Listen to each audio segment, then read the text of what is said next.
बड़ी बड़े कल कारखाने फैक्ट्रियां तो लगा दी, उनका दूषित जल, विषैला जल निरंतर गंगा यमुना आदि पवित्र नदियों में जा रहा है, ये व्यवस्था तो बना दी, लेकिन गोचर जो रहे सहे थे वे भी नष्ट हो गए।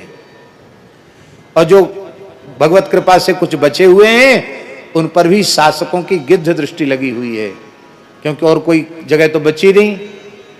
अब विकास के लिए कौन सी भूमि दी जाए, तो वही गोचर भूमि दे दो।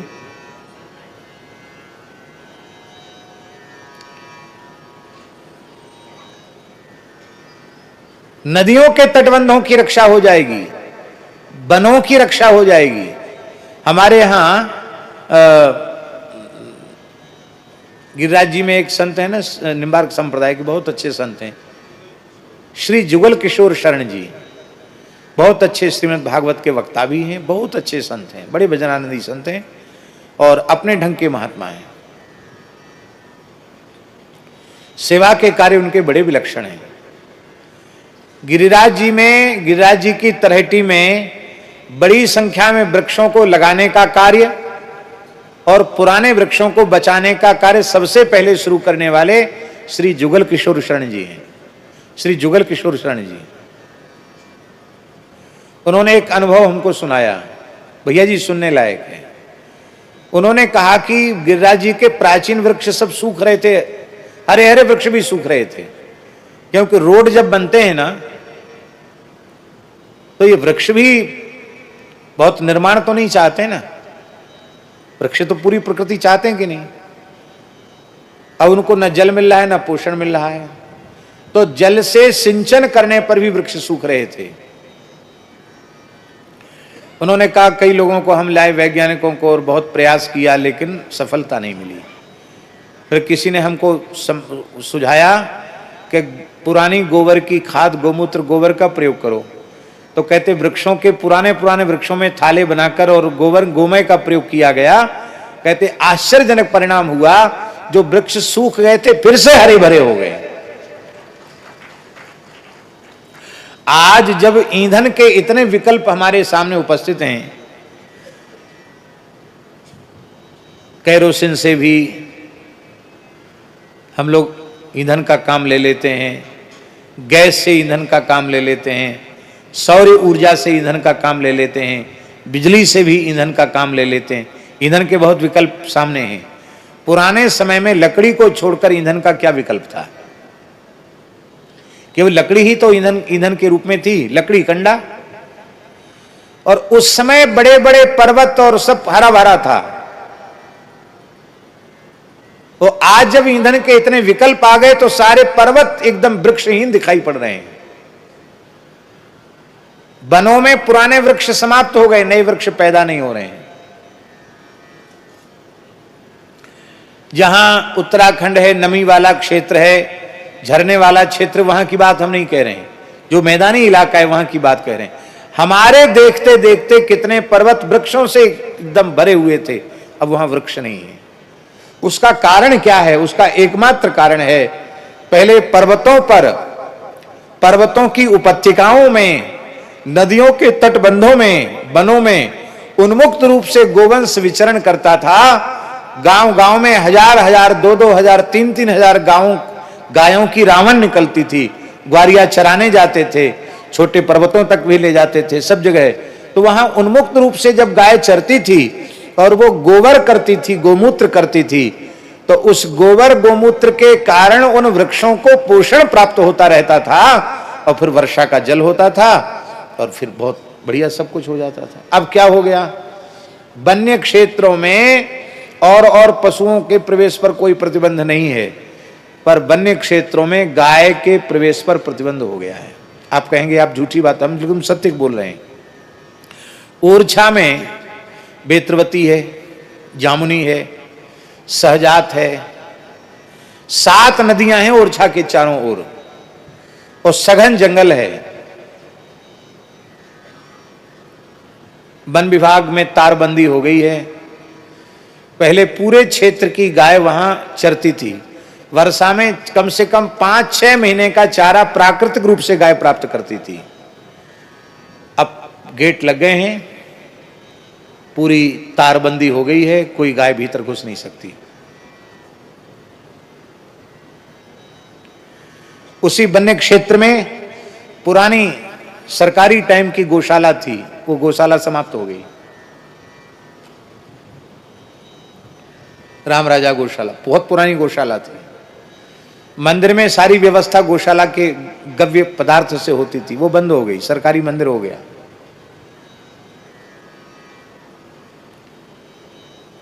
और सियार गीदड़ और प्राणी तो हैं वन में, लेकिन गाय भीतर नहीं है।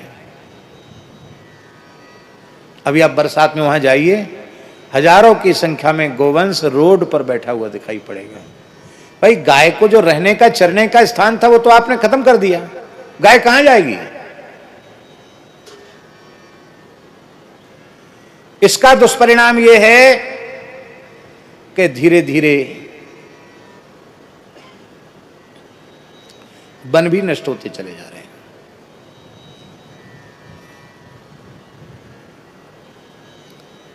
प्राचीन काल में महाराज जी जंगलों में संत अपनी कुटिया बनाते थे। वो प्रकृति को उजाड़ते नहीं थे, संत प्रकृति के पुजारी थे। उन संतों के कारण भी पर्वत सुरक्षित थे, उन संतों के कारण वन सुरक्षित थे, उन संतों के कारण वृक्ष सुरक्षित थे। अब समय ऐसा नहीं है कि आप जंगल में आप रह जाइए। ईसाई मिशनरी वाले ही आपको अपने अपने मार्ग का सबसे बड़ा रोड़ा मानकर सबसे पहले वो उन्हीं को, साधु संतों को ही खत्म करते हैं। क्योंकि ईसाई मिशनरियां जंगलों में पैर फैला रही हैं, बड़ी तेजी से धर्मांतरण वहां हो रहा है। उनको समझाया जा रहा है जंगल के जो कोलभील आदिवासी हैं कि तुम तो हिंदू हो ही नहीं, उनको ईसाई बनाया जा रहा है। संतों से, गायों से, वनों की, पर्वतों की, प्रकृति की, पर्यावरण की पूरी सुरक्षा थी। जहां जहां संत देख लो, हमारे ब्रज में परम पूज्य श्री रमेश बाबा न होते तो इतनी हरियाली जो आज ब्रज में दिख रही, इतनी हरियाली भी ब्रज में न दिखती। आज गहुवर वन में जो वृक्षों की सघनता बची हुई है वो पूज्य बाबा का प्रताप है। पर्वतों के लिए कितनी लड़ाई लड़ी उन्होंने, यमुना जी के लिए कितनी लड़ाई लड़ी उन्होंने। आज ब्रज में सबसे बड़ी गौशाला का संचालन उनके द्वारा हो रहा, लगभग 60,000 गोवंश की सेवा पूज्य बाबा कर रहे हैं। संतों के द्वारा प्रकृति पर्यावरण की सुरक्षा होती है, विनाश नहीं होता है। लेकिन अब जमाना ऐसा है, जो विनाशक थे उन पर प्रतिबंध नहीं है और जो रक्षक थे उन पर प्रतिबंध है। इसी का नाम कलयुग है। सब उल्टा पलटा हो जाए, इसी का नाम कलयुग है। श्री वृंदावन बिहारी, ये किस विषय के ऊपर आगे बात है? हाँ, वो वृक्षों को गिरा दिया। तो महात्माओं का वृक्षों से बड़ा प्रेम होता है। उनके वृक्ष कोई उजाड़ दे वैसे गुस्सा नहीं आएगी, और उनके वृक्ष कोई उजाड़ दे तो उनको गुस्सा आ जाती। उनको गुस्सा आ गई लोमस को, अरे मूर्ख, तूने हमारे आश्रम के सारे पुराने पुराने वृक्षों को ध्वस्त कर दिया। जिस देह के प्रति तू इतना अहंकार करता है वह तेरा देह समाप्त हो जाए। तू देह रहित हो जा, शाप दे दिया। जैसे सांप की कैंचुली सांप के शरीर से छूट जाती है, ऐसी महाराज उसका देह तत्काल छूट गया। अब तो रोने लग गया, बोले महाराज मैं देह रहित हो गया हूं, गलती क्षमा हो। बोले अब तो जो निकल गया मुंह से वो तो निकल गया, लेकिन चलो तू रो रहा है, गिड़गिड़ा रहा है, तो भी तेरे ऊपर हमको दया आ रही है। तू जिस पदार्थ का आश्रय लेकर बैठ जाएगा वही तेरा देह मान लिया जाएगा। ये ब्रज में आ गया, सकट का आश्रय लेकर यह बैठा, इसलिए इसको सक्टासुर कह दिया गया। वस्तुतः इसका नाम सक्टासुर नहीं था, इसका नाम उत्कच था। और इसका निश्चय था कि मैं बालकृष्ण को नष्ट कर दूं, क्योंकि भगवान का जन्म का नक्षत्र का उत्सव हो रहा था, रोहिणी नक्षत्र का उत्सव। खूब बधाई गाई जा रही थी, गोपियां गोप नाच रहे थे और भगवान को पालने में सुलाया गया था सकट के नीचे। सकट में दूध दही के माट भर भर कर रखे थे। भगवान ने अपना चरण उठाया और सकट से जैसे ही स्पर्श कराया, सकट उलट गया, भांड फूट गए। और ये केवल भगवत संकल्प से उत्कच का उद्धार हो गया। आकाश से पुष्पों की वर्षा होने लगी। बोलो बाल कृष्ण लाल की जय। बड़े बड़े भांड फूट गए। दूध दही जब फैल गया, वहां तक पहुंच गया महाराज दूध दही, जहां गोप गोपी नाच रहे थे। हमारे महाराज जी कहते थे कि ठाकुर जी ने सोचा कि नंदोत्सव में तो उन्होंने खूब दधिकांदव किया, आज हमारे जन्म के नक्षत्र पे सूखे ही सूखे नाच रहे हैं। तो ठाकुर जी ने उत्सव में महोत्सव कर दिया। दूध दही के भांड फोड़ करके वहां तक फैला करके दधिकांदव कर दिया ठाकुर जी ने। पर आवाज हुई सकट के उलटने की, भांडों के फूटने की। सब गोप गोपी भयभीत होकर वहां आए। नंद बाबा, यशोदा मैया, रोहिणी मैया, सबके सब चले आए। छोटे छोटे बालक वहां खेल रहे थे। बालकों से पूछा क्या बात है, इतना विशाल सकट दूध दही माखन से भरा हुआ, जिसको 10 20 50 लोग मिलकर भी उल्टा न कर सकें, इतना वजनदार सकट कैसे उलट गया। बालक तो सत्य कह रहे थे, लेकिन बालकों की बात पर किसी ने विश्वास नहीं किया। बालकों ने कहा कि रुदता नेन पादेन क्षिप्त में तन्न संशयः। ये लाला ने रोमते भये अपनो चरण जैसे ही सकट में छुआयो। अरे बाबा, हमारे आंखन देखी बात है, कोई सुनी भई बात ना है। या के चरण छुआते ही सकट उलट गयो, भांड फूट गए। 2.5 महीने का बालक इतने वजनदार भरे हुए सकट को उलट सकता है, ये विश्वास के योग्य बात नहीं थी। इसलिए न ते श्रद्ध धीरे गोपा बाल भाषित मुच्युत। अरे बच्चों की बातें हैं, ये विश्वास के योग्य नहीं है, ऐसा उन्होंने समझा। पर बालक वस्तुतः सत्य कह रहे थे। बोले भैया, ये कोई ग्रह का उत्पात है, कोई विपत्ति आई है, जो विपत्ति टल गई। अब ब्राह्मणों को बुलाओ।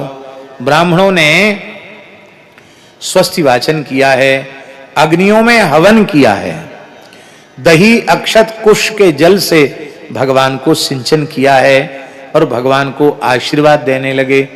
तीर्थवासी ब्राह्मण आशीर्वाद देने में बड़े उदार होते हैं, खूब खुल खुल कर आशीर्वाद दे रहे थे। तो उनके आशीर्वाद सुन करके ब्रजवासी हंसवे लग गए। उनको हंसते भये देख के नंद बाबा अच्छो नहीं लगो। बाबा बोले भैया, ब्राह्मणन के आशीर्वाद को सुन के हंसो मत, इनके आशीर्वाद कबू मिथ्या नहीं होए। ब्राह्मणन को दियो भय आशीर्वाद सदा सफल होए। अब यहां 2 श्लोक इतने सुंदर हैं को उन श्लोकों को यदि ब्राह्मण अपना आदर्श वाक्य मान करके व्यवहार करें तो ब्राह्मणों का ब्रह्मत्व बच जाएगा, ब्राह्मणों का विप्रत्व सुरक्षित हो जाएगा। बहुत सुंदर श्लोक है।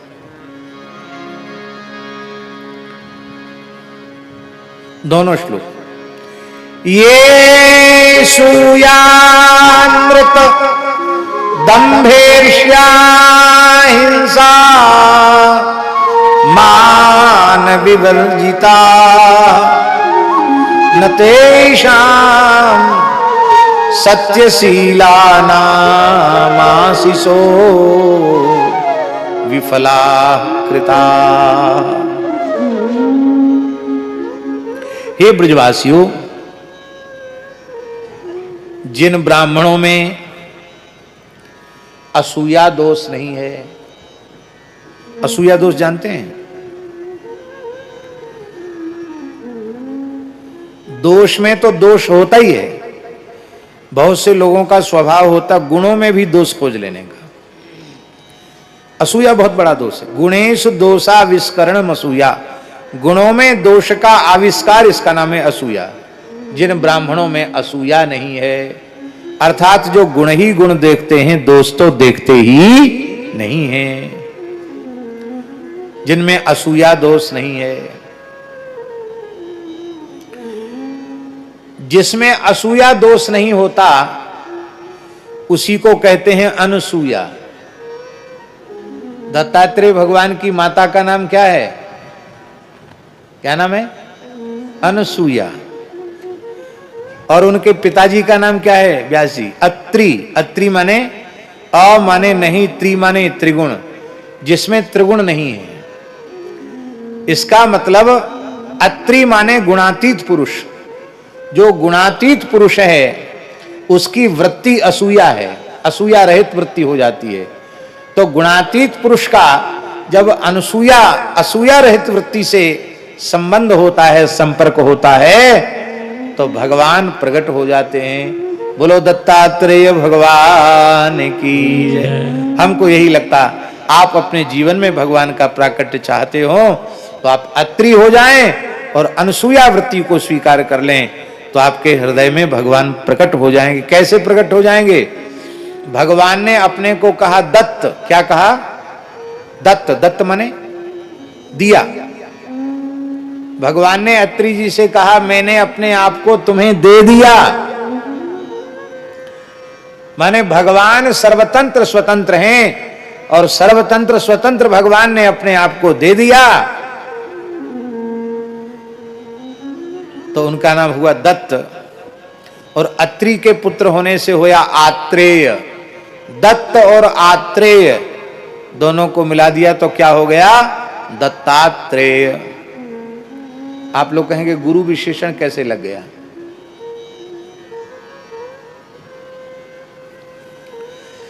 ईमानदारी से चेला बनने के लिए तो कोई तैयार नहीं है, गुरु बनने के लिए सब तैयार है। एक भोला आदमी एक मठ में गया, बोला हमको चेला बना लो। तो पुराना संतों का कायदा था, जल्दी चेला नहीं बनाते थे। कुछ दिन रहो, झाड़ू बुहारू करो, सेवा करो, टहल करो, और तुम्हारे आचरण देख लिए जाएंगे, तुम्हारा स्वभाव देख लिया जाएगा, बाद में विचार करेंगे। और आप लोग अन्यथा नहीं मानना, साधुओं की बात बता रहे हैं। साधुओं में जो नया भर्ती होता है ना, उसको सेवा का वजन ज्यादा होता है। क्यों? जो सीनियर होते हैं, बड़े पुराने, ए बच्चा ये ले आ, वो ले आ, उसको बेचारे को शांति से बैठने नहीं देते हैं, उसको कुछ ना कुछ बताते रहते हैं। इसका मतलब उस पर थोड़ा भार ज्यादा पड़ता सेवा का। अब वो बेचारा भोला आदमी था, भोले आदमी को ज्यादा आज्ञा लोग देते हैं। एक दिन बेचारा परेशान हो गया, और प्रसाद पाते पाते भी बोला, बोला जी महाराज हमेशा परेशान करते हैं। उसने चेला बनने का विचार छोड़ दिया। उसने कहा अरे भाई, चेला तो हम पीछे बनेंगे, चेला बनने के पहले इतना काम करना पड़ता है। अरे काम नहीं कहते इसको, कैंकर्य कहते, सेवा कहते हैं। जितनी सेवा करनी पड़ती बोले। हाँ, तो देखो हम लोग कितने सीनियर हैं, पुराने हैं, लेकिन हम लोग भी सेवा करते हैं। अभी तुम नए नए हो, तुमको ज्यादा करनी पड़ेगी। तो उसने कहा कि चलो ये बात तो ठीक है कि हम नए हैं, हमको ज्यादा करनी पड़ती है, आप लोग पुराने हैं, आपको थोड़ी कम करनी पड़ती है। पर ये जो गद्दी पर बैठे रहते हैं तकिया लगा के, ये तो कुछ नहीं करते हैं। इनको सब आरती स्तुति के बाद लंबी दंडोत भी करते हैं, खाली बोलते रहते हैं, कुछ नहीं करते हैं। हे ऐसा बोलता है, खबरदार अब की बार ऐसे बोला तो ये क्यों करेंगे? ये तो सबके गुरु हैं, ये तो आदेश देंगे, इनके आदेश का पालन होगा। तो वह बड़ी जोर से रोया भोला, बोला महाराज तब हमको गुरु ही बना लो, हमको चेला मत बनाओ। क्या गुरु बनने में बड़ी सुविधा है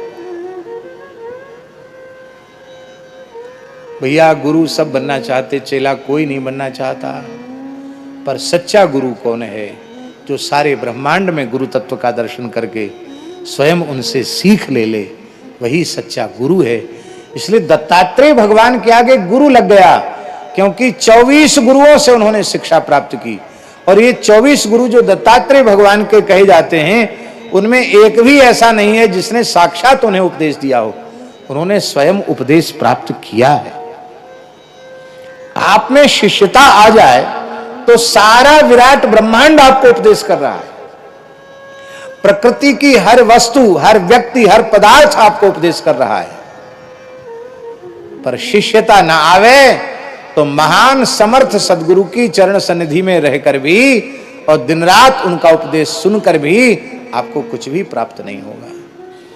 तो जो शिष्य है, सच्चा शिष्य है, वही गुरु है। इसलिए सच्ची शिष्यता दत्तात्रेय भगवान में आई, इसलिए उनके आगे विशेषण लग गया गुरुदत्त। यहां का तो कीर्तन है पथमेड़ा का, पहले तो यही कीर्तन ज्यादा होता था। अभी पथमेड़ा महाराज जी कभी कभी कराते हैं। हरि ओम तत्सत् जय गुरुदत्त, हरि ओम तत्सत् जय गुरुदत्त, हरि ओम तत्सत् जय गुरुदत्त, हरि ओम तत्सत् जय गुरुदत्त, हरि ओम तत्सत् जय गुरुदत्त, हरि ओम तत्सत् जय गुरुदत्त, हरि ओम तत्सत् जय गुरुदत्त, हरि ओम तत्सत् जय गुरुदत्त। जिनमें असूया नहीं है, पहला दोष। दूसरा दोष, जिनमें अनृत माने झूठ नहीं है, और जिनमें दंभ नहीं है, दिखावटीपन नहीं है, जिनमें हिंसा नहीं है, मनवाणी क्रिया से किसी भी प्राणी की हिंसा नहीं करते हैं, और जिनमें मान नहीं, मान माने जो सम्मान नहीं चाहते हैं, ऐसे सत्यवान और शीलवान जो ब्राह्मण होते हैं, संत होते हैं, वो जिसको जो आशीर्वाद दे देते हैं वो सफल ही होता है। कहावत प्रसिद्ध है, जो न करे लकीर सो करे फकीर। महापुरुषों की वाणी से जो निकल जाएगा वो सत्य होगा। यह एक श्लोक है। और व्यास जी दूसरा श्लोक है,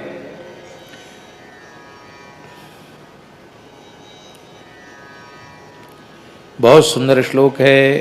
बोलो भक्तवत्सल भगवान की जय। विप्रा मंत्र विदो युक्ता, ऐसे जो मंत्रज्ञ ब्राह्मण हैं, जब वे प्रसन्न होकर आशीर्वाद देते हैं तो ता निष्फला भविष्यन्ति न कदाचिदपि स्फुटम, वह आशीर्वाद कभी भी व्यर्थ जाता नहीं है, यह तुम सत्य समझो। इसका मतलब है व्यास जी कि दिनेश जी, ब्रजवासी ब्राह्मणों में ये सब लक्षण थे। न उनमें असूया थी, न उनमें अनृत था, न दंभ था, न ईर्ष्या थी, न हिंसा थी, न उनमें असत्य, सत्यशील वाले थे, मंत्रज्ञ थे। इसलिए तीर्थ के ब्रजवासी ब्राह्मण जिसको जो कह देते वह अवश्य हो जाता था, इसमें संदेह नहीं है। ता निष्फला भविष्यन्ति न कदाचिदपि स्फुटम। हमारे खाकचौक परंपरा के मूल पुरुष श्री पहाड़ी बाबा महाराज, जिनको लगभग 212 वर्ष समाधि लिए हो गया, जीवित समाधि ली उन्होंने।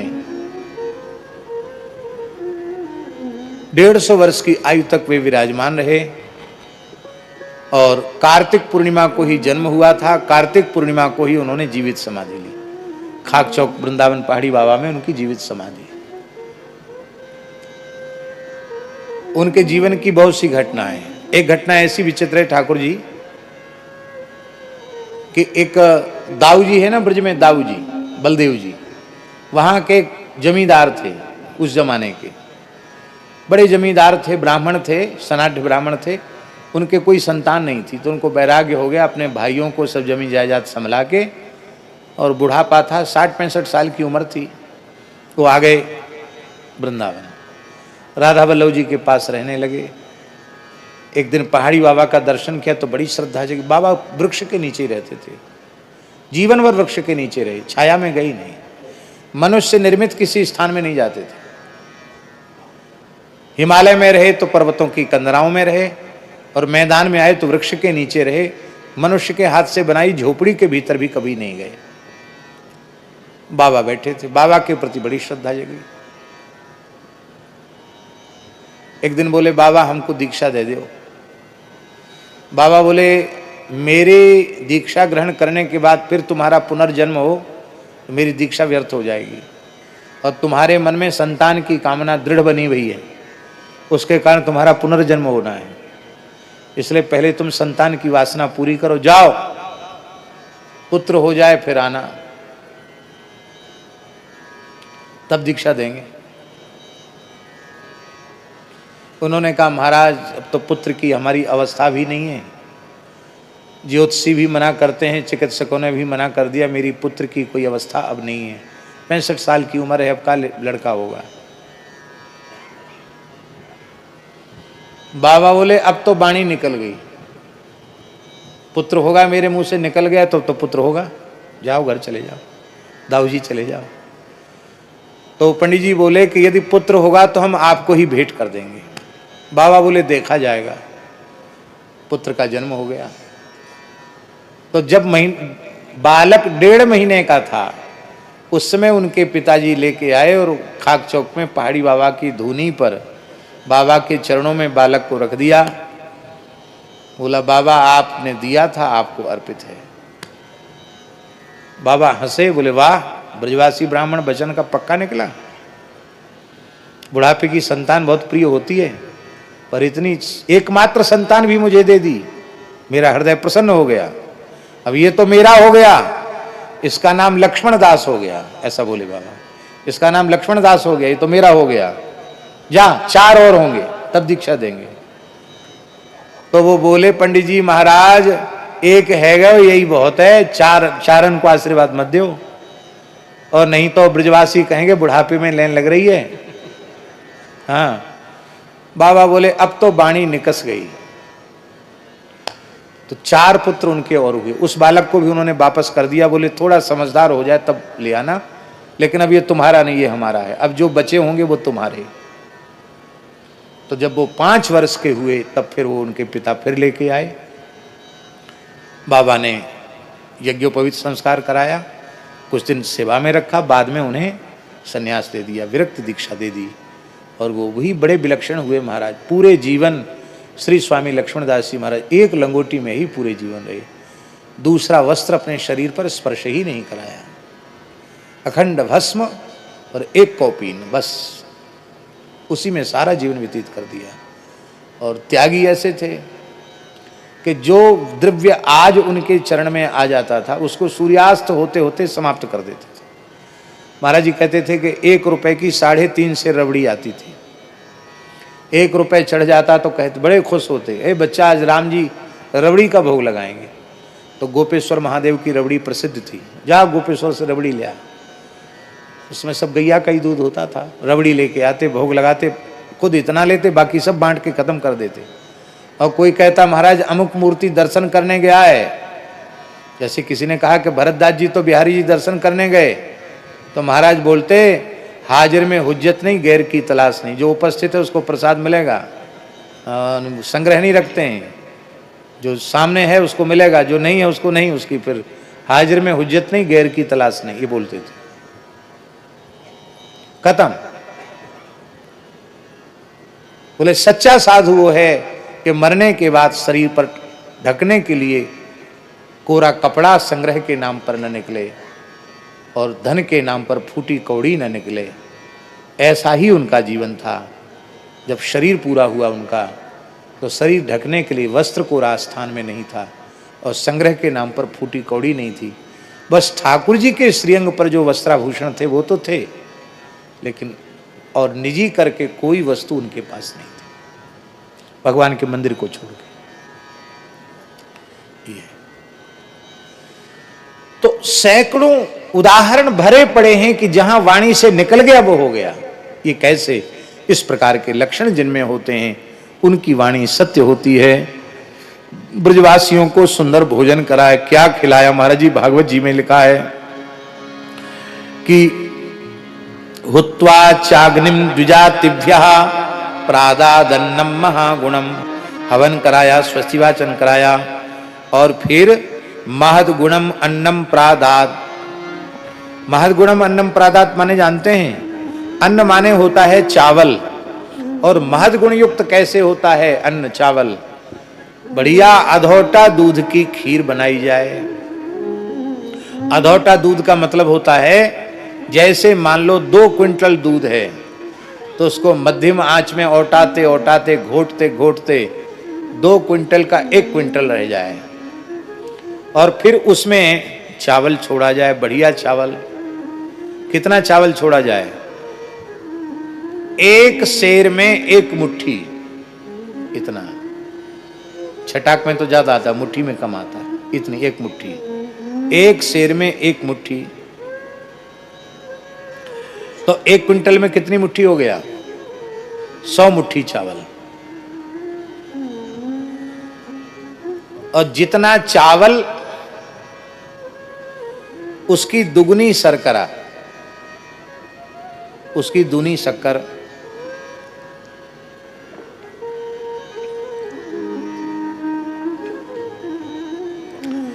और फिर बढ़िया रबड़ी को लज्जित करने वाली घुटेमा दूध की बढ़िया खीर बने। जब सिद्ध हो जाए तो उसमें थोड़ा कड़काया हुआ ताजा बिलोना गाय का घी और छोड़ दो। मेवा आदि तो आपकी श्रद्धा के ऊपर है, केसर भी छोड़ सकते हैं, छोटी इलायची भी पीस के छोड़ सकते हैं। फिर ऐसी सुंदर खीर, गाढ़ी गाढ़ी खीर, उसको शीतल कर दिया जाए, ठंडा एकदम। गरम खीर अच्छी नहीं लगती पाते हुए। फिर शीतल खीर ठाकुर जी को भोग लगाई जाए। और इन संतों को, ब्राह्मणों को जिमाई जाए। फिर हाथ जोड़कर यह नहीं कहना पड़ेगा महाराज आशीर्वाद दो। ऐसी खीर खाने वाले के रोम रोम से आशीर्वाद निकलेगा, बच्चा तुम्हारा मंगल हो, कल्याण हो तुम्हारा। तो ऐसा आशीर्वाद लेना हो तो हमने खीर बनाने की विधि आपको बता दी है। बिना मांगे आशीर्वाद मिल जाएगा। हमने बताई नहीं है, हमने ऐसी खीर बनवाई। आप थे? नंदोत्सव पे खीर बनी थी जड़खोर गोधाम में। हमारे एक महात्मा ने तो चुरा के खीर फ्रिज में रख ली, 3 दिन तक खाई। बोलो वृंदावन बिहारी।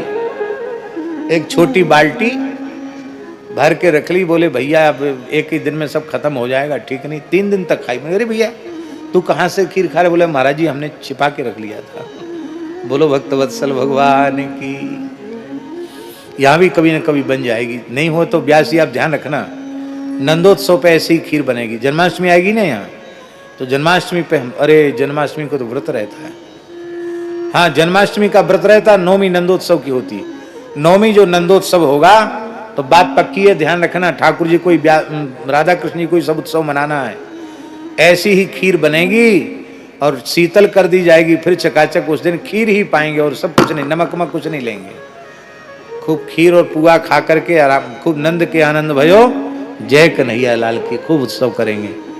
तो ब्राह्मणों को सुंदर प्रादादन्नम महागुणम, उनको खूब सुंदर खीर जिमाई और ब्राह्मणों ने खूब आशीर्वाद दिया है। सब लोग कहने लगे कि देखो ब्राह्मणों के आशीर्वाद से ही बालक की रक्षा हो गई। भगवान ने यशोदा की गोद में अपना भार बढ़ा लिया और इतना भार बढ़ाया कि यशोदा जी यह अनुभव नहीं कर पाई कि बालक का भार है। उनको लगा मेरा पैर सो गया है। यशोदा जी ने बाल कृष्ण को बिछोने पर पधरा दिया। उसी समय तृणावर्त आया, भगवान को लेकर आकाश में उड़ गया। भगवान ने इसका गला पकड़ा, पूतना की छाती पकड़ी, उसका उद्धार कर दिया और इसका गला पकड़ा। ऐसे गले पड़ गए ठाकुर जी। इसका गला दबा और दिया, उसके श्वास प्रश्वास अवरुद्ध होने लगे। पूरी शक्ति लगाकर उसने छुड़ाने का प्रयास किया। महाराज जी गर्ग संहिता में तो लिखा है कि भगवान को लेकर तृणावर्त 1,00,000 योजन ऊपर चला गया। 1,00,000 योजन का मतलब होता है 4,00,000 कोष। 4,00,000 कोष का मतलब होता है 12,00,000 किलोमीटर ऊपर पहुंच गया।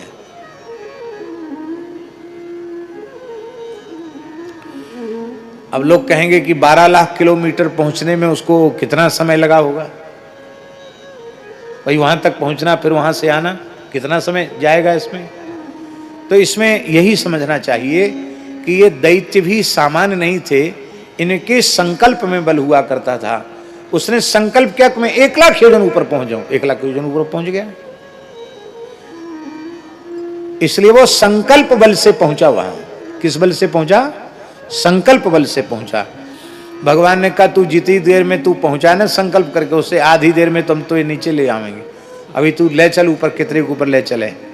और जैसे 1,00,000 योजन ऊपर ले गया, भगवान ने अपना भार इतना बढ़ाया, कई गुना अधिक भार बढ़ा दिया। तो जितनी तेजी से वो संकल्प बल से गया था, उससे अधिक तेजी से ऊपर से आने लग गया। उसने सोचा कि ये क्या हो रहा है, मैं नीचे बहुत तेजी से जा रहा हूं, अरे मेरा गला रुक रहा है। तो भगवान को ऐसे खींचने लग गया। भगवान ने और जोर से नार पकड़ के भींच दी। बाकी ऐसी जोर पकड़ के नार भींची, उसके आंख निकल आई, दांत निकल गए, दांत खटखटाए बने तो दांत बाकी बाहर निकल आए, जीभ निकल गई बाहर को, और प्राण पखेरु उड़ गए। जैसे कोई काली काली घटा पर कोई नीली बिजली चमक रही हो, ऐसे ठाकुर जी ऊपर से संकल्प बल से ठाकुर जी भी तत्क्षण नीचे आए। तृणावर्त को एक शिला पर पटका, तृणावर्त का तो उद्धार आकाश में ही हो गया था। और ब्रजवासियों ने पुनः भगवान को उठाया, गोष्ठ में ले गए, गोबर गोमूत्र से स्नान कराया, गो माता की चरण रज लगाई, गोपुच्छ से झाड़ा दिया, भगवान को पवित्र यमुना जल से स्नान कराया और फिर ब्राह्मणों से आशीर्वाद दिलाया। यहाँ एक श्लोक नंद बाबा के मुख से निकला हुआ है, बड़ा सुंदर है। नंद बाबा ने कहा कि देखो ब्रजवासियों, इन ब्राह्मणों के आशीर्वाद से ही ये बालक बच गया, मृत्यु के मुख से निकल आया। अहो बताच्युतमेश रक्षसा बालो निवृत्तिम गमितो व्यगात् पुनः हिंस्रस्वपापेन विहिंसित खलः साधु समत्वेन भयात् विमुच्यते। ये वाक्य इतना सुंदर है राधा कृष्ण जी कि इसको घर घर में लिखाना चाहिए। हिंस्रस्वपापेन विहिंसित खलः साधु समत्वेन भयात् विमुच्यते, ये नंद बाबा का महावाक्य है।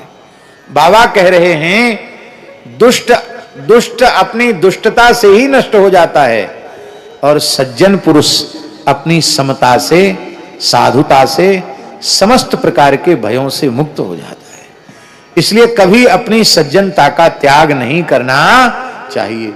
दुष्ट ने अपनी दुष्टता नहीं छोड़ी और सज्जन ने अपनी सज्जनता त्याग दी, तो रंग पक्का किसका हुआ? दुष्टता का कि सज्जनता का? दुष्टता का रंग पक्का हुआ। अब हम आपसे पूछे कि दुष्टता का रंग पक्का होना चाहिए कि सज्जनता का? सज्जनता का रंग ही पक्का होना चाहिए, दुष्टता का नहीं। किसी अवस्था में अपनी साधुता का त्याग न करें। साधु समत्वेन भयात् विमुच्यते, साधु अपनी समता से समस्त प्रकार के भयों से मुक्त हो जाता है।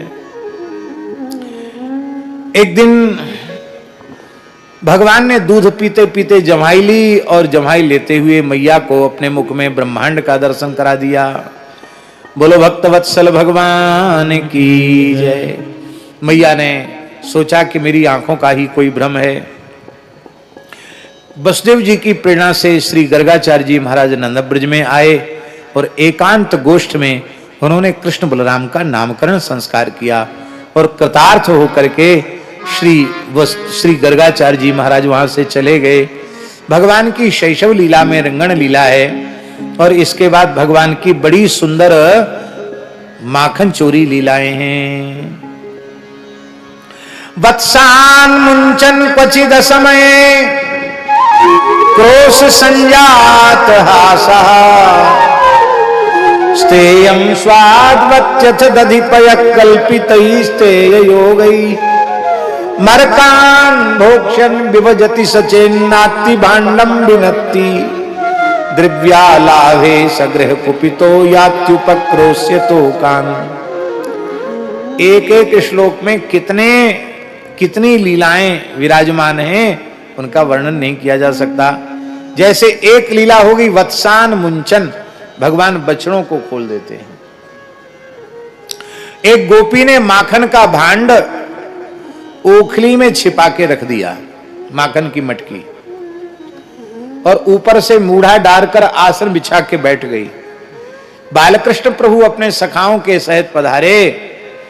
गोपी ने कहा, आओ आओ लालजी पधारो, हमें खबर है कि तुम माखन चोरी करते हुए गोपिन के घरन घरन में डोल रहे हो, पर यहाँ चोरी करवे की कोई बात नहीं, ये घर तो सब तुम्हारो ही है, माखन मिश्री दूध दही सबकी सब तुम्हारी ही है, बस तुम्हें प्रयत्न करके खोजने पड़ेगो। तो श्री ठाकुर जी खोजने लगे घर में माखन मिश्री, छींका सब रिक्त पड़े हुए हैं, खाली पड़े हुए हैं। तब श्री ठाकुर जी ने विचार किया कि ये स्वयं खड़ी क्यों नहीं हो रही है, ये बैठी बैठी बातें क्यों बना रही है, चटर मटर बातें बना रही है। तो श्री ठाकुर जी ने अपने सखाओं को नेत्रों के इशारे से संकेत किया और सखाओं ने बछड़ों बछड़े बछिया जिस बाड़े में बंद थे खीर का, उसको खोल दिया। जहां एक दो गैया होती वहां तो बछड़ों को बांध के रखा जाता है, जहां ज्यादा गाय होती हैं वहां एक बछड़ों का स्थान अलग होता है और एक एक करके बछड़ा खोल देते हैं, फिर गाय दो लेते हैं। ऐसे ही होता है कि नहीं, गोपालकों के यहाँ ज्यादा गाय होती थी। तो सखाओं ने बछड़े खोल दिए, बछड़े जाकर गायों का दूध पीने लगे और श्री ठाकुर जी नाचते भय बोले, देख ले तू यहाँ बातरने बनाए रही है और तेरे सवरे के सवरे बछड़ा बचिया खुल के गोष्ठ में जाके गैयान को दूध पी रहे हैं। अब तो गोपी जैसी दौड़ी गैया पकड़वे बछड़ा पकड़ बछड़ा बांधवे जैसी डोरी। तो श्री ठाकुर जी ने मूढ़ा उठाया, उस पर बैठ गए और ओखली में से माखन की मटकी निकाली, गोद में रख ली और बड़े प्रेम से पाने लगे। अब एक दो बछड़ा हो तब तो बांध के आवे बेचारी, इसको पकड़े तो वो छूट जाए, उसको पकड़े तो वो छूट जाए, परेशान हो गए। अरे बोले पी जान दिवाज को दूध, कोई बात ना है। आई दौड़ के तो देखा ठाकुर जी प्रेम से माखन आरोग रहे हैं, सखाओं को दे रहे हैं और हंसवे लगे। बोले देख ले, ज्यादा चतुराई जो हमारे संग खेले ना वाकू यही फल मिले, इसलिए मन क्रम वचन छाड़ी चतुराई। तेने चतुराई खेली ना, यदि तू प्रेम ते आसन डार के माखन जिमामती तो तेरी गैया कम से कम संध्या को दूध तो दे देती, पर तेने जाना ज्यादा चतुराई खेली तो अब तू संध्या के दूध तेव गई। गोपी आनंद में विवल हो जाती है। महाराज जी गौड़ी टीकाकारों ने बड़े सुंदर भाव दिए हैं। कहते वस्तुतः ये लीला है क्या, ये बछड़ा क्या है, ये जीव ही बछड़ा है। क्यों, अमृतस्य पुत्राः, परमात्मा के पुत्र हैं, अंश है, जीव ही बछड़ा है और ये प्रारब्ध के खूंटे से बंधा है। और जो कर्म है ना, वो कर्म की रस्सी से इसका कंठ बंधा हुआ, अविद्या माया के बंधन से बंधा हुआ यह जीव प्रारब्ध के खूंटे से बंधा है।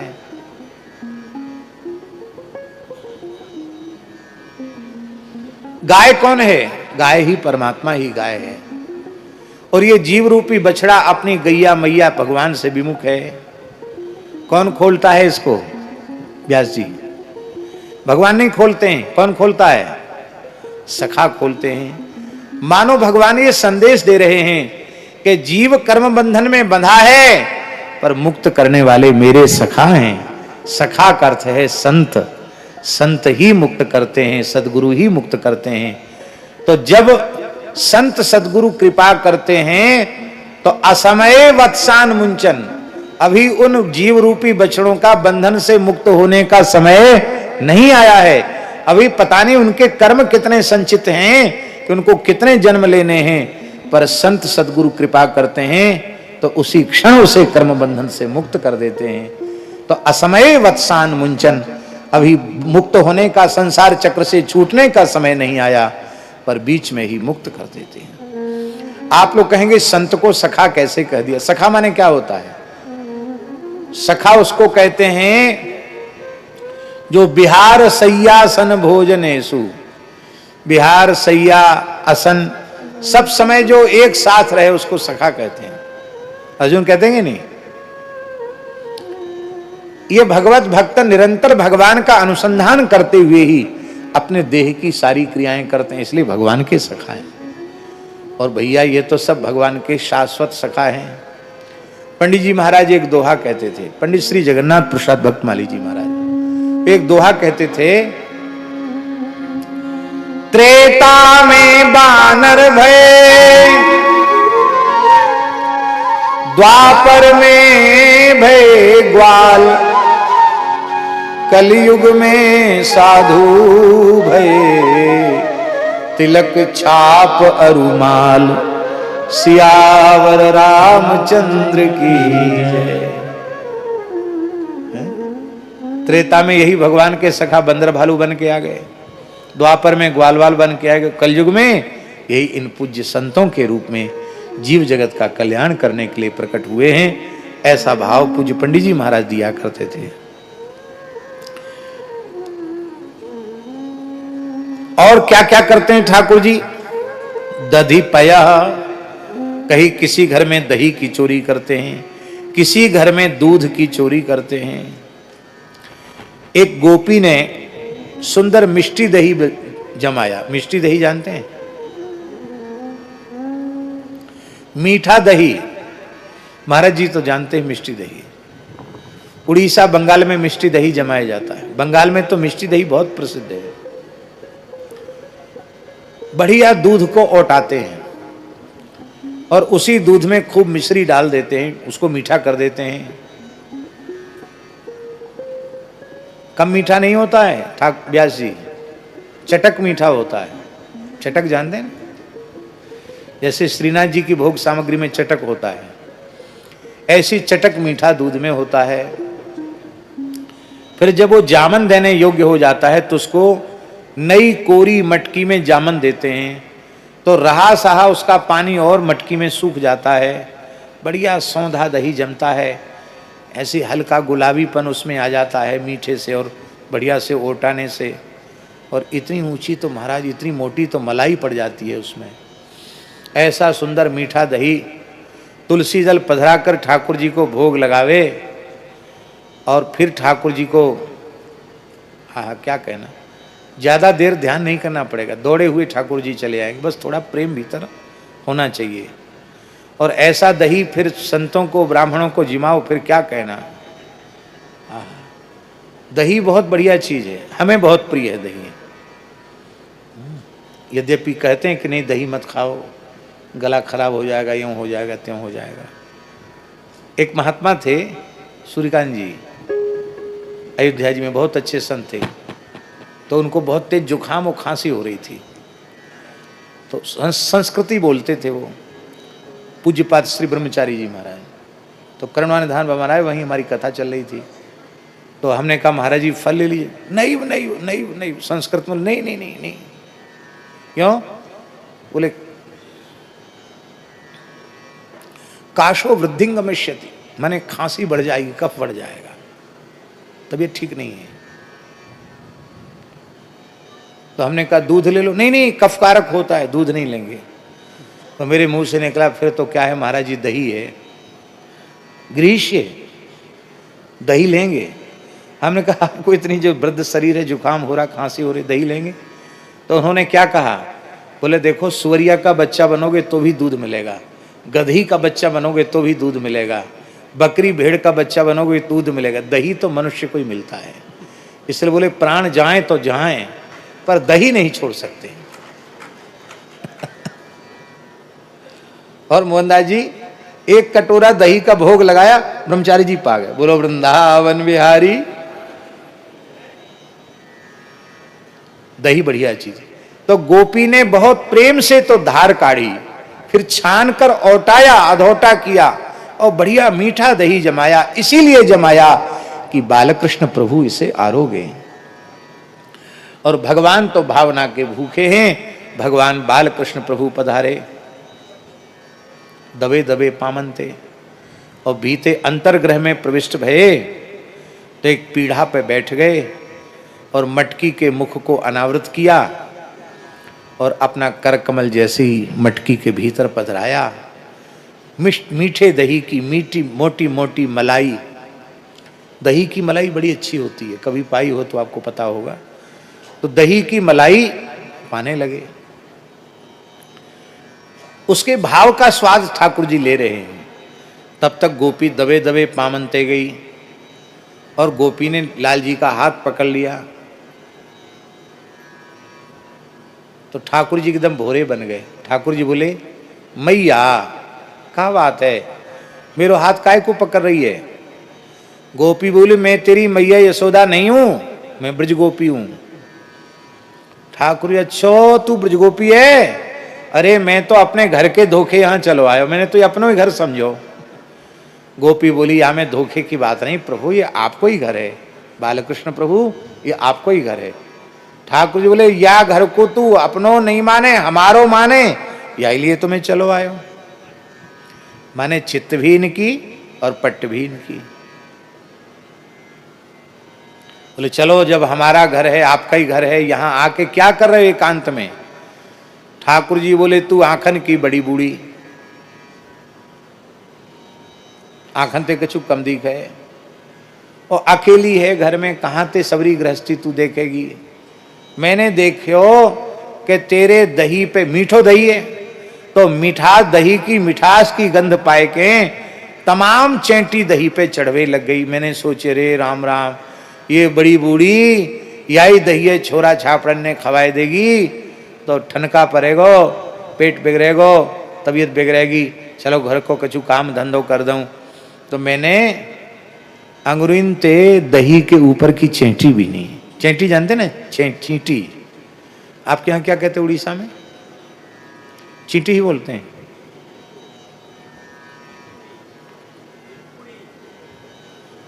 क्या बोलते हैं? खीरपूड़ी हैं? पिंपुली, हाँ ठीक है। पिपीली का संस्कृत में बोलते हैं, उड़िया बहुत शब्द संस्कृत के हैं। पिंपुली ठीक है, पिपीली का। तो पिपीली का बीन रहा था, चैंटी बीन रहा था। गोपी ने कही कि चैंटी बीनवे में तो तेरी अंगुरीन के अग्रभाग में दही लगने चाहिए, पर तेरे सवरे हाथ दही में सन रहे हैं, तो क्या भीतर हाथ डाल के चैंटा खोज रहे हो? ठाकुर जी बोले ऐसी बात ना है, ये जो कड़ूला मैया यशोदा ने धारण कराए ने पद्मराग मणि के कड़ूला, ये पद्मराग सूर्य की मणि है, तो सूर्य के तापसों ये तप्त है गई और हमारी कलाई में जलन परवे लग गई। देख गोपी कितनी कोमल कलाई है और या में जलन परवे लग गई। काऊ अच्छे गुणी वैद्य ने बताई कि दही की तासीर ठंडी होए, तो मैंने कलाई की जलन शांत करवे के लिए ये हाथ दोनों हंडी के भीतर पधराए दिए। तो गोपी हंस के बोले तेरे कड़ूलान की जलन शांत है गई? बोले हाँ वो तो शांत है गई, पर तेरे मोहड़े में दही कैसे लग रहा हो? तो ठाकुर जी बोले कि जब मैं दही की चेंटी बीन रहा था ना, उसी समय एक चेंटी चढ़ते चढ़ते चढ़ते लीला में बहुत अच्छा दिखाते हैं। गोपी कहती है कब तक चढ़ेगी? तो ठाकुर जी कहते अरे बीच में रोक रही है भाई, ठिकाने तक तो पहुंच जान दे। एक चैंटी चढ़ते चढ़ते चढ़ते चढ़ते चढ़ते चढ़ते मेरे मोहड़े तक पहुंच गई। अब मैं भाई चैंटी नहीं भगाम तो वो तो मोहड़े में घुसी चली जाती। मैंने जैसी चैंटी भगाई, अब हाथ तो दही ते सनी रहे हो, बस दही होठन पे लग गयो।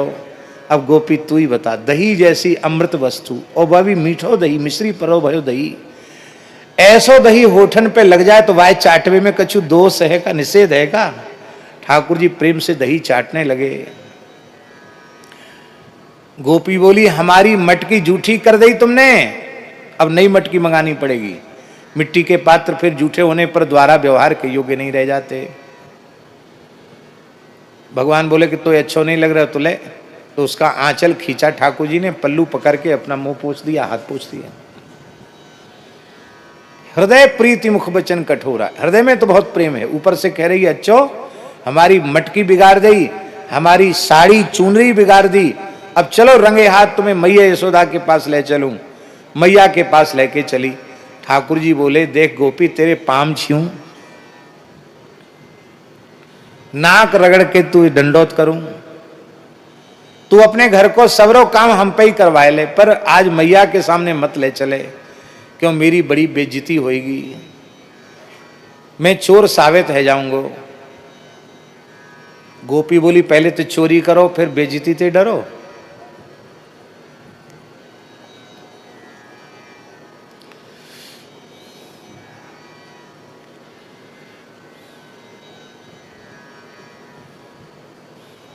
तो महाराज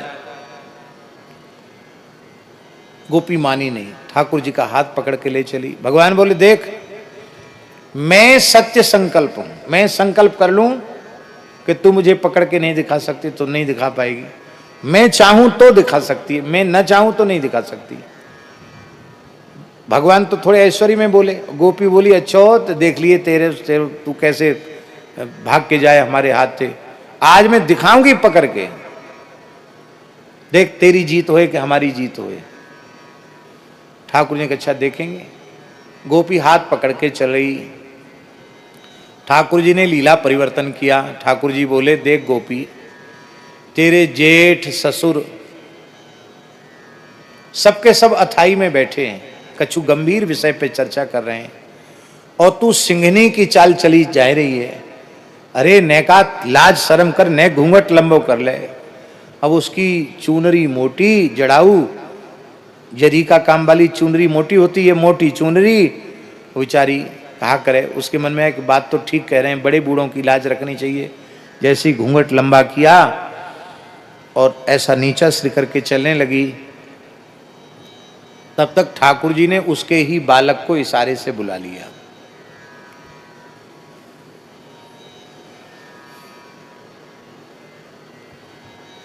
इसके बालक को बुलाया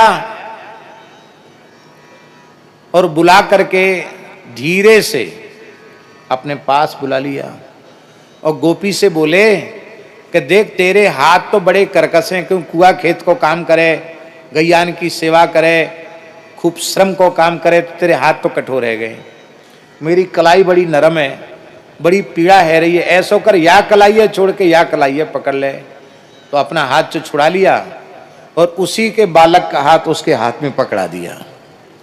भगवान के समान आयु का ही वह बालक था और भगवान पीछे से गायब हो गए और सीधे जाकर नंदालय में, महल में सेज पे पौड़ गए। सोना वोना कुछ नहीं है, खाली नाटक करना सोने का। और बस पौड़ के थोड़ी देर में रोए लगे। तो मैया ने आवाज लगाई, कन्हैया। हाँ मैया। अरे तू क्यों रोए रहे हो है?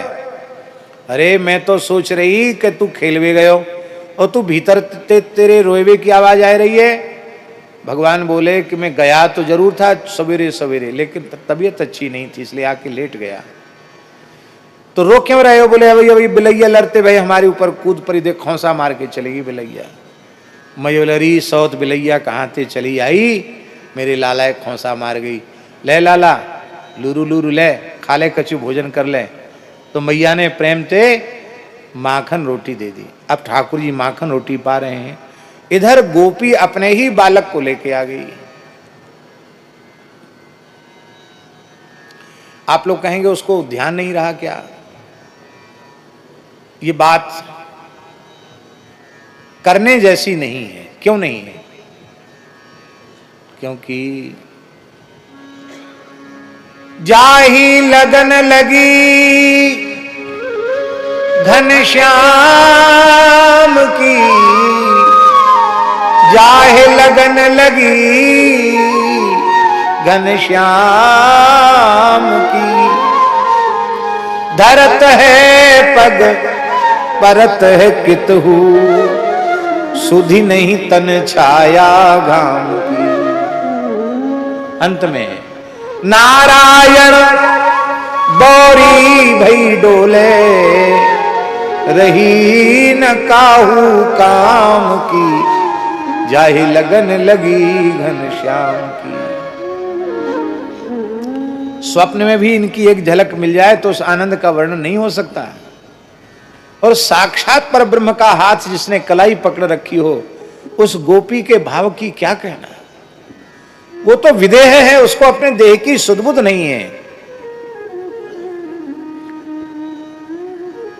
और बोली गोपी मैया तेरे लाला रंगे हाथ पकड़ के लाई हूं।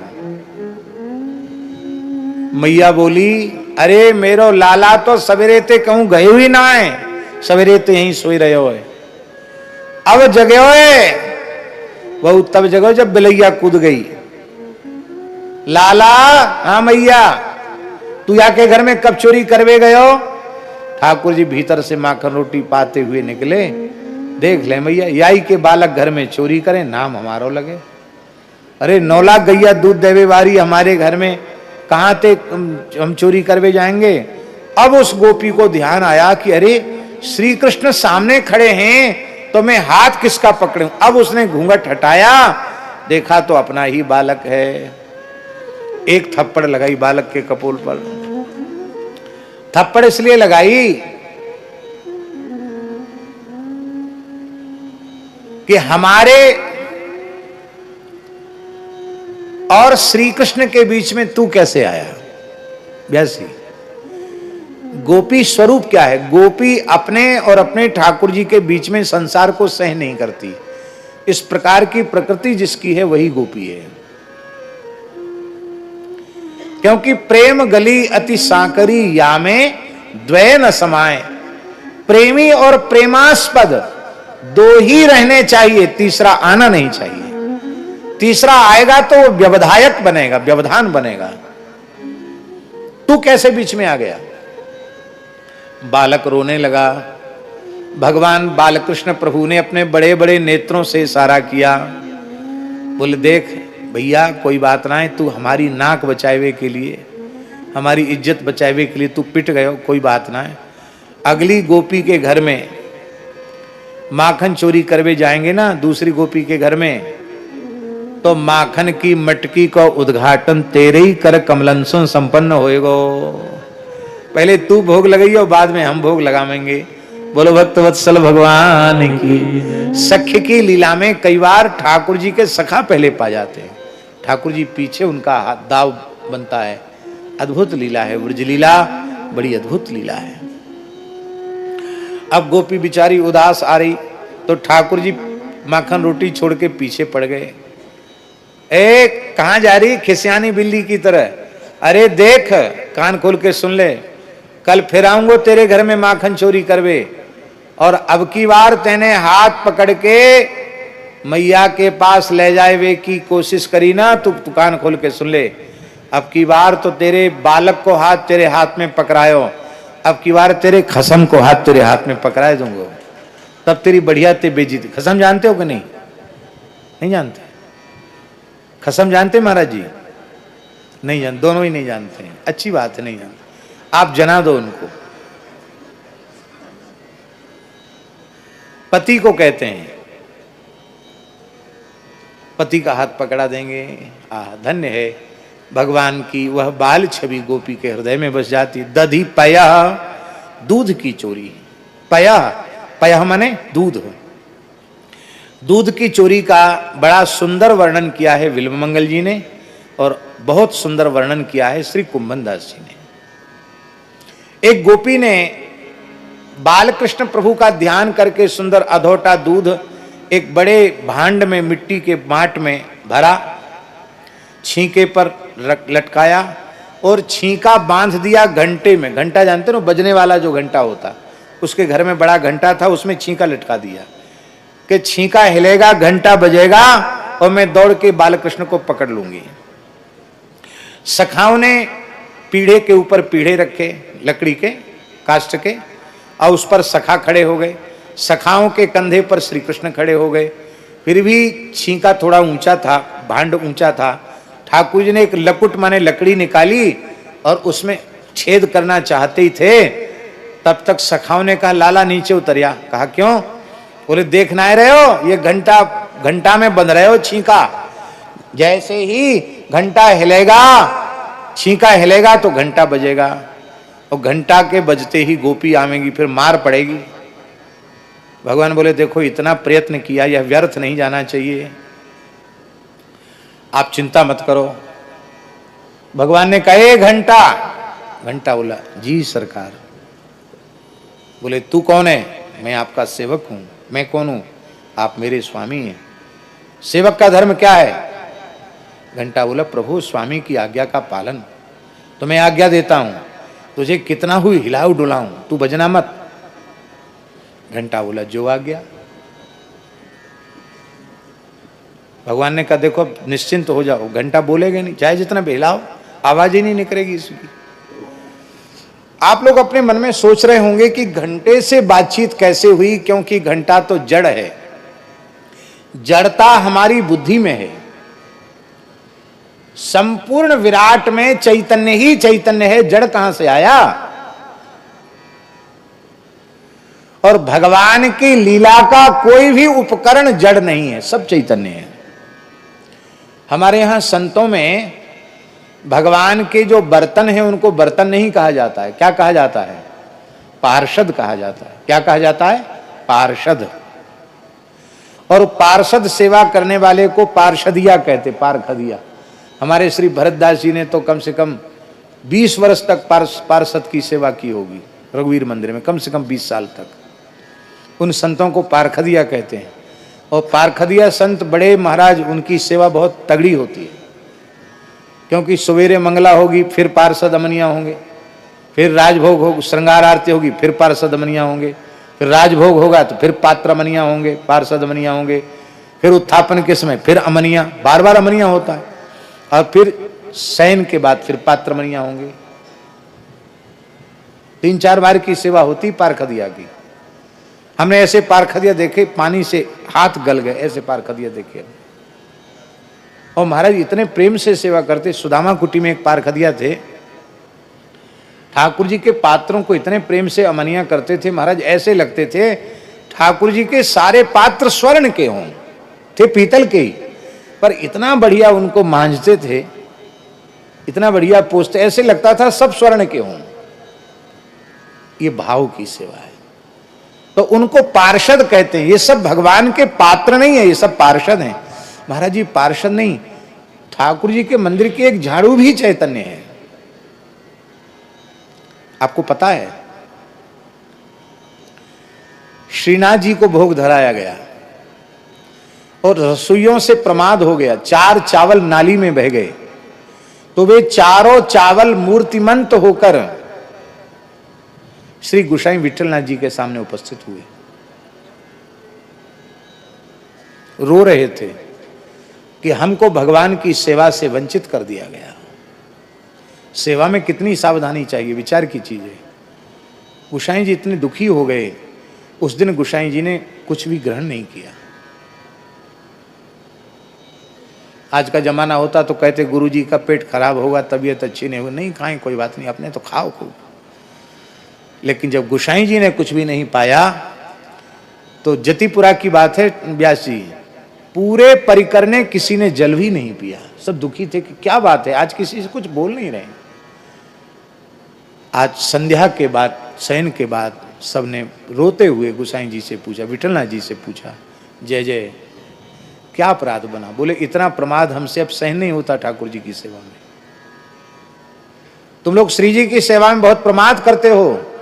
4 चावल जो भगवत सेवा के योग्य थे, किसी प्रकार से ऐसे नहीं थे कि उनको अमनिया करके अलग निकाल दिया जाए, तुमने नाली में बहा दिए।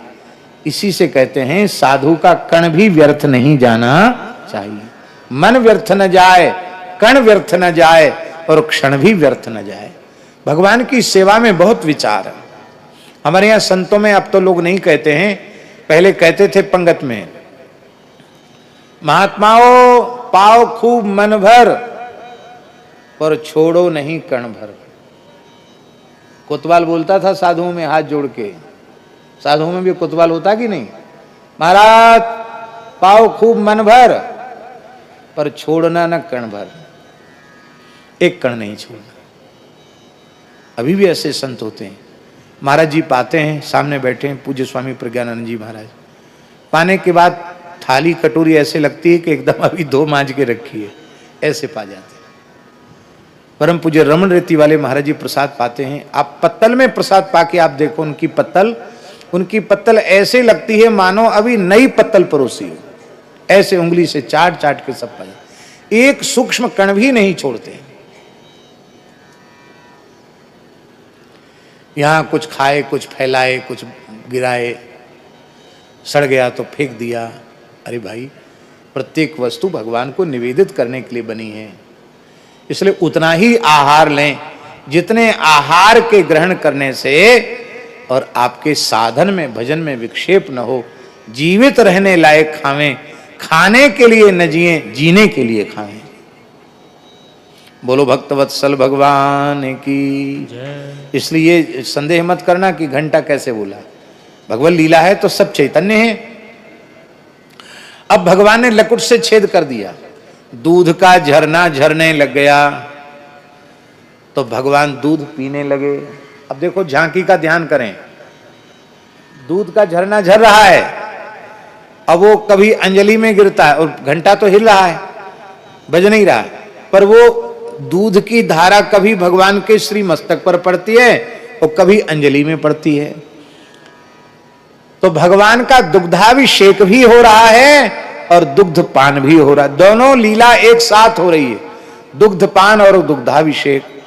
अब इस झांकी सखा ठाकुर जी की श्रीअंग से चुल्लू भर भर के पी रहे हैं, यह है बढ़िया से बढ़िया पंचामृत चुल्लू भर भर के सखा पी रहे हैं।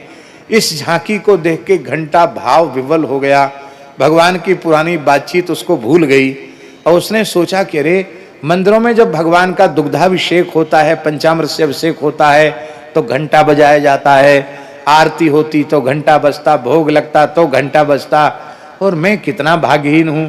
परब्रह्म परमात्मा साक्षात दो लीलाएं हो रही हैं, दुग्धाभिषेक और दुग्ध पान, और मैं मौन हूं। अरे मैं मौन क्यों, मुझे तो पूरी ताकत से बजना चाहिए। तो वो पुरानी बातचीत भगवान की भूल गया, बड़ी जोर जोर से घंटा बजने लग गया। आप कहेंगे ये लीला कहां लिखी है? कृष्ण करणामृत ग्रंथ में श्री विल्वमंगल प्रभु ने इस लीला को, विल्वमंगल जी भी उड़ीसा के ही थे ना महाराज, कहां के थे? दक्षिण के थे, पर उत्कल में आकर के वो रहे। महाप्रभु जी दक्षिण से ही वहां, कृष्णवेणी नदी कहीं, कृष्णवेणा नदी कहाँ है? कृष्णवेणा नदी कहाँ है? कृष्णा कृष्णवेणा दक्षिण में ही है, वहां आके थे दक्षिण से। बहुत सुंदर श्लोक है। पीठे पीठ निषण्ण बालक गले तिष्ठन् स गोपालको यंत्रांतः स्थित दुग्ध भाण्डमभ विद्याच्छाद्य घंटावरम वक्त्रोपांत कृतांजलि कृतशिरः कंपम पिबन्यः पयः पायादागत गोपिका नयनयोर गंडूस फूत्कार कृत। अब जब घंटा बजा तो गोपी छड़ी लेके दौड़ी। सखा बोले देखो अभी तक तो घंटा मौन था, बजने लग गया। भगवान बोले चिंता मत करो, हमारे पीछे दौड़ो। सबने अपने मोहड़े में दूध भर लिया, भगवान ने मुख में दूध भर लिया। गोपी दौड़ी भगवान की ओर, भगवान दौड़े गोपी की ओर। और बिल्वमंगल जी कहते हैं नयनयोर गंडूस फूत्कार कृत, उसकी आंखों में भगवान ने दूध से पिचकारी मारी। मुंह में जैसे पानी भर के पिचकारी छोड़ते हैं ना, ऐसे ही मुख में दूध भर के ठाकुर जी ने किया। जैसे फू किया, अब सारा दूध उसकी आंखों में भर गया। अब वो आंचल से अपने आंख पोंछे, तब तक ठाकुर जी बाहर भाग गए। और गोपियां आई थी, सखाओं ने अपने मोहड़े में दूध भर लिया। जो गोप गोपी सामने पड़े उनकी आंखों में फू फू करके सब भाग गए। इसको फूतकार लीला कहा है। इसी लीला को कितने प्यारे शब्दों में श्री कुम्भन दास जी ने गाया है। आज हरि पाए हो नीके, आज हरि पाए हो नीके। पाए माने आज मिले, आज हरि पाए हो नीके, आज हरि पाए हो नीके। लूट लूट दधी माखन खायो, लूट लूट दधी माखन खायो। गिरिधर दिन प्रति के, गिरिधर दिन प्रति के। रोक्यो भवन द्वार ब्रज सुंदरी, रोक्यो भवन द्वार ब्रज सुंदरी। ये ठाढ़े पर पी के, ये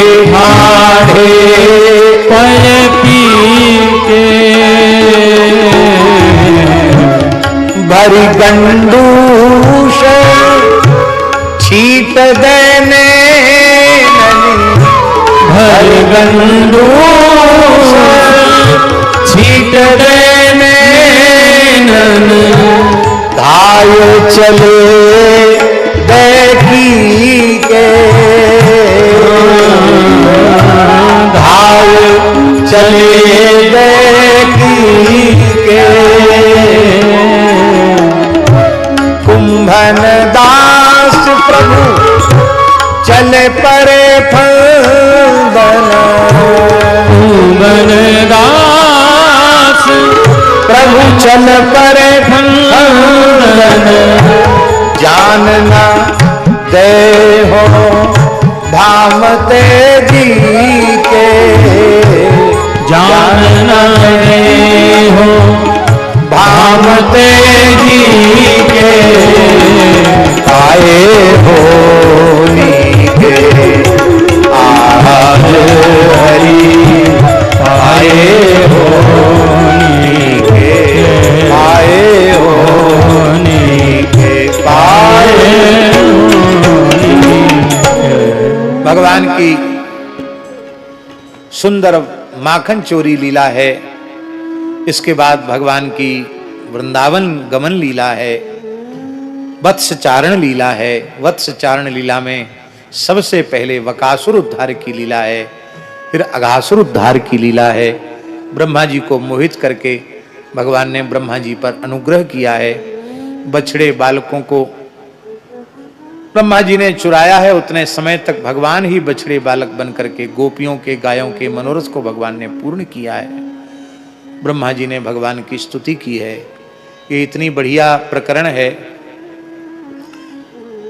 2004 की बात है, शायद 2004 में ही पूज्य श्री सुदामा दास जी महाराज का शरीर शांत हुआ था। क्यों मोहनदास जी? 2004 में पूज्य बक्सर वाले मामा जी की कथा चल रही थी बनारस में श्री राम जानकी मठ में, और दास की कथा चल रही थी श्री हनुमान प्रसाद पोद्दार अंध विद्यालय में। आपके पिताजी श्री दीनदयाल जी जालान वही मनोरथी थे, आयोजक वही थे, और पूरे 2 महीना कथा होनी थी, सावन और भादों, लेकिन 22-23 दिन ही कथा हुई। बक्सर वाले मामा जी का खूब स्मरण होता है। महाराज जी प्रतिदिन कथा में विराजते थे। उनकी शाम की कथा थी, उन्होंने अपनी कथा सवेरे की कर दी। बोले हम भैया की कथा में आकर बैठेंगे। आकर पूरी कथा में विराजते थे, नित्य विराजते थे। और क्रम से 10वां स्कंद ही चल रहा था, तो ब्रह्म स्तुति जो ब्रह्मा जी ने स्तुति की है उसकी चर्चा 4 दिन तक चली थी लगातार। 4-4 घंटे रोज प्रवचन होता था। 4 दिन में ब्रह्म स्तुति पूर्ण हुई थी। ऐसे ही वस्तुतः भागवत तो ऐसा ही विषय है। 23 दिन में भी भागवत के पूरे 10वां स्कंद पूर्वार्ध नहीं हो पाया था। इतना रसमय ग्रंथ है श्रीमद् भागवत, बड़ा अद्भुत ग्रंथ है। जितना कह लो उतना ही पर्याप्त है, पूर्ण है। भगवान की वत्स चारण लीला है। इसके बाद भगवान की मधुराति मधुर गोचारण लीला है। और गोचारण लीला में सबसे पहले भगवान ने काली मर्दन की लीला की है। काली दमन, जल का उद्धार किया है। भगवान ने जल को विशुद्ध किया यमुना जी के। भगवान श्री कृष्ण का चरित्र भी बड़ा अद्भुत है। संपूर्ण प्रकृति और पर्यावरण को शुद्ध करते हैं भगवान गोचारण के माध्यम से, अपनी लीला के माध्यम से। और धेनुकासुर का उद्धार बलदेव जी के हाथ से कराया है। प्रलंबासुर का उद्धार दाऊ जी के हाथ से कराया है। इंद्र के मान का मर्दन करने के लिए भगवान ने इंद्र का यज्ञ रुकवा दिया है। और पुनः ब्रजवासियों की गोवंश की रक्षा करने के लिए 7 दिन 7 रात्रि तक गिरिराज जी को अपने कन्या उंगली पर धारण किया है। गोपियों के मनोरथ की पूर्ति जो कात्यायनी व्रत के अवसर पर उन्होंने उपासना की थी, उसकी पूर्ति के लिए भगवान ने गोपियों के साथ महारास किया है।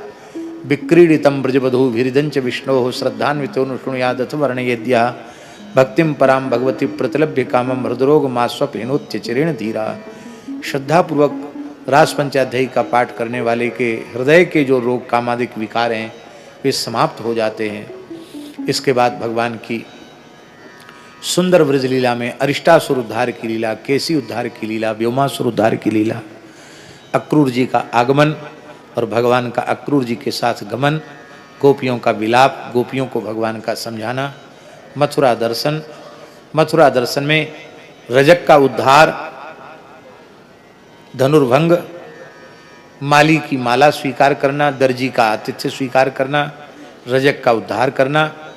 और इसके बाद दूसरे दिन भगवान ने कुवलिया पीड़ हाथी का उद्धार किया, पीलवान का उद्धार किया और खेल खेल में सल तो सल मुष्टिक चाणूर का कृष्ण बलराम ने उद्धार किया। मंच पर ऊंचे चढ़े हुए कंस को धड़ाम से पटका, कंस का उद्धार किया। भगवान ने कंस का संस्कार करवाया, उग्रसेन को कारागार से मुक्त किया, वसुदेव देवकी को कारागार से मुक्त किया। कंक नेग्रोध आदि कंस के भाई थे, उनका संहार दाऊ जी ने कर दिया। और इसके बाद भगवान का अब 11 वर्ष के लगभग भगवान हैं, भगवान का यज्ञोपवीत संस्कार हुआ। क्षत्रिय कुमार की यज्ञोपवीत की ठीक आयु, उस आयु में भगवान का यज्ञोपवीत संस्कार हो गया। भगवान पढ़ने के लिए सांदीपनि महर्षि के यहाँ उज्जैन में गए। 1 वर्ष में संपूर्ण विद्याओं का अध्ययन किया, 64 रात्रि में 64 कलाओं का अध्ययन किया। दक्षिणा में मृत गुरुपुत्र को वापस किया और भगवान वहाँ से आए हैं। मथुरा वासियों ने भगवान का दर्शन किया। भगवान ने उद्धव जी को ब्रज में भेजा। ज्ञानी भक्त उद्धव जी गोपियों का, राधा रानी का दर्शन करके, संग करके, नंद बाबा यशोदा का प्रेम प्राप्त करके ज्ञानी भक्त उद्धव परम प्रेमी रसिक भक्त हो गए। उद्धव जी लौट के आए हैं। भगवान ने 23 अक्षौणी सेना को लेकर आए हुए दुष्ट जरासंध को परास्त किया 17 बार। 18वीं बार ब्राह्मणों को कारागृह में डाल करके, और ये आया कि अब की बार हार के आया तब तो सबको मार डालूंगा, जीत के आए तो मुँह मांगी दक्षिणा दूंगा। ब्राह्मण बेचारे कहाँ दूध घी बादाम खाने में मन लगे, रो रो कर कहें प्रभु ब्राह्मणों का यश बढ़ाने के लिए इस बार आप मैदान छोड़ के भाग जाना। भगवान ने अपने संकल्प से द्वारिका प्रकट की, मुचकुंद की दृष्टि से कालियवन को भस्मसात करा दिया और जरासंध के सामने से भगवान भागे। जरासंध ने कृष्ण बलराम का पीछा किया, जिसको जूनागढ़ पर्वत कहते हैं, वहाँ उस पर्वत तक भगवान ले गए, प्रवर्षण तक ले गए। वहाँ से भगवान अंतर्धान होकर द्वारिका पहुँच गए। इसने पर्वत में आग लगा दी, समझा मेरा शत्रु जल गया। ब्राह्मणों को दक्षिणा दी। भगवान दिव्य द्वारिका में विराजमान हैं। द्वारिकाधीश की जय। रेवती का विवाह श्री बलदेव जी के साथ हुआ और ब्राह्मण रुक्मिणी की पत्रिका लेकर के आया और भगवान ने पत्रिका वांची तो भगवान के नेत्र में आंसू आ गए और भगवान रथ पर विराजमान करके ब्राह्मण को आए और गौरी पूजन के समय भगवान ने रुक्मिणी हरण किया और रुक्मी के मान का मर्दन किया और भगवान का विधिवत पाणी ग्रहण संस्कार रुक्मिणी जी के साथ माधवपुर आज भी जगह है, वहाँ भीष्मक महाराज ने विधिवत कन्यादान किया। रुक्मिणी वल्लभ लाल की जय। इसी प्रकार से भगवान के 7 विवाह और भी हुए। बहुमासुर को मार करके उसके कारागार में निरुद्ध 16,100 कन्याओं के साथ भगवान ने पुनः विवाह किया। एक मुहूर्त में इतने स्वरूप धारण करके भगवान ने विवाह किया। भगवान की संतति का विस्तार है और सुदामा जी के मंगलमय चरित्र का कथन है। अब सुदामा चरित्र की चर्चा हम कल करेंगे। यद्यपि ये कथा हम जिस क्रम से कहते हैं उसमें तो बहुत कठिन है यहाँ तक पहुँचना, तो सूची जैसी हमने सुना दी है।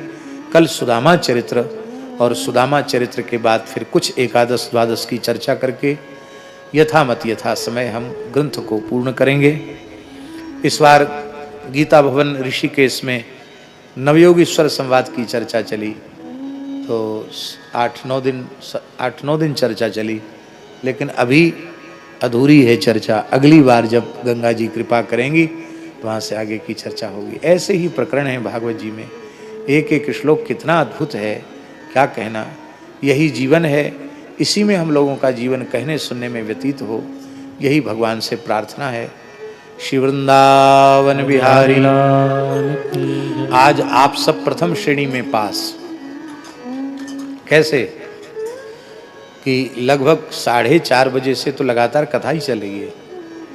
4 बजे तो हम आई गए थे और मानसी के पाठ के बाद पूरा समय लो तो 4 सवा 4 बजे से कथा चल रही है, अब 8:45 होने वाला है। तो आप लोग लगातार बैठे रहे, धैर्यपूर्वक और सुनते रहे, नहीं तो उठ के चले जाते तो हम आपका क्या कर लेते।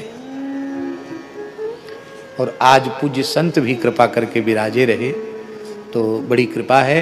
इन्हीं शब्दों के साथ भगवान के चरणों में प्रणाम।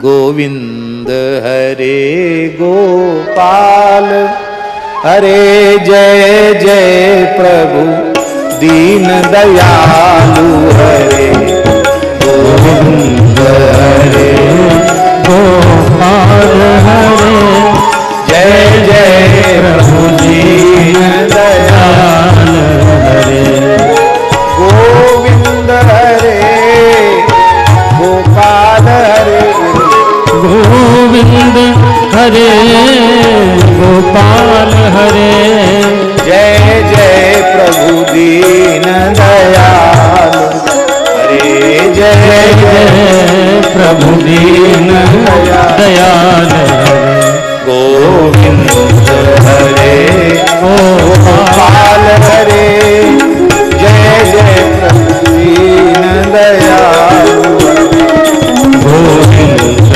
हरे गोपाल, हरे जय जय प्रभु दीन दयाल, जय जय प्रभु दीन दयालु, हरे जय जय प्रभु दीन दयाल, श्री गौ माता की जय। यजमान परिवार से निवेदन है कि वे आरती में पधारें। हमारे भरत चरित्र के मनोरथी श्रीमान देवाराम जी गमना जी जागरवाल, आप भी पधारें। आरती के पश्चात भोजन प्रसाद करने सब जाएंगे और उसके पश्चात हमारी बहन निकुंज कामरा जी वे अपनी सुमधुर वाणी से हमको भजन सरिता का अवगाहन कराएंगी। आप सब लोग उसमें भी समय से पधारेंगे। सभी से निवेदन है, यहाँ से जाते समय समन्वय कार्यालय में पंचगव्य वितरण केंद्र गोरक्ष मंच का आज शुभारंभ है, उसमें भी आप सब लोग सम्मिलित होंगे। जय गौ माता।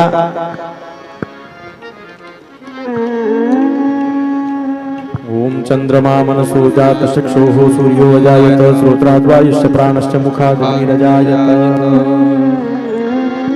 आरती हति पावन पुराण भक्ति विज्ञान भान, महापुराण भागवत निर्मल, सुखमुख विगलित निगम कल्प, परमानंद सुधारसमय, लीलारति रस निदान, आरती अति पावन पुराण, कलिमल मथन पाप निवारणी, जन्म मृत्यु में भव भयारिणी, सेवक सकल सुख पारी, समौषधि हरिचरित गान, आरती हते पावन पुराण, विषय विलास विमोह विनाश, विमल विराग विवेक विकासिनी, भगवत तत्व रहस्य प्रकाश, परम ज्योति परमात्म ज्ञान की, आरती हते पावन पुराण, परमहंस मुनि मन उल्लासनी, रस के हृदय रस रास विलासिनी, मुक्ति मुक्ति रति प्रेम सुदासिनी, कथा अति चमकी सुजान, आरती अति पावन पुराण, आरती अति पावन, आरती अति पावन पुराण। जलेन शीतलीकरणं पुष्पैः देवताभिवन्दनम्, आरोग्यार्थे स्वात्माभिवन्दनम्, आरारतिक्यं समर्पयामि। आरारतिग्रहणं हस्तौ प्रक्षाल्य मन्त्रपुष्पाञ्जलिः। ओम जगनेन जग्नमयजन्त देवास्तानि धर्माणि प्रथमान्यासन्नाते हनाकं महिमानः सचन्त यत्र पूर्वे साध्याः सन्ति देवाः नाना सुगन्धि पुष्पाणि यथा कालोद्भवानि च पुष्पाञ्जलिर्मया दत्तो गृहा